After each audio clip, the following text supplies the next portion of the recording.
Saya harap sangat Menteri hadir untuk jawab. Tapi tak apa, saya harap pegawai-pegawai kena ambil point dan bagi jawapan yang lebih jelas untuk secara bertulis kepada saya. Mengapa kerana saya bawa 5 kali? Sebab jawapan yang diberi itu standard. Tak ada jawapan tuntas yang boleh selesai masalah ni. Organ tempatan dapat lesen yang sah 1 radius kilometer. Mereka tak boleh berniaga dalam barangan yang sama. Apatah lagi, mereka ini berniaga daripada peniaga lambakan warga asing. Dikatakan orang tempatan berkahwin dengan orang luar. Ya, itu pun tak boleh, sebenarnya tak boleh dapat lesen. Maknanya tak salah. Satu lagi keadaan dikatakan pelarian, UNHCR. Saya nak tahu di bawah bidang kuasa kementerian apa yang menjaga. Mereka lebih berhak daripada orang tempatan. Mereka boleh berniaga begitu, lepas ditangkap, disiasat.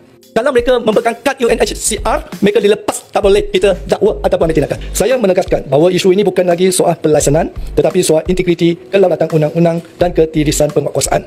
Kegagalan menangani perkara ini hanya mencalahkan keyakinan rakyat terhadap kemampuan kerajaan. Sehubungan dengan itu, saya mencadangkan agar pihak kerajaan mempertimbangkan segera pelaksanaan pemulihan pilihan raya kerajaan tempatan. Dengan mandat rakyat secara langsung, sudah tentu tabik urus bandaraya akan lebih telus, bertanggungjawab dan efisien.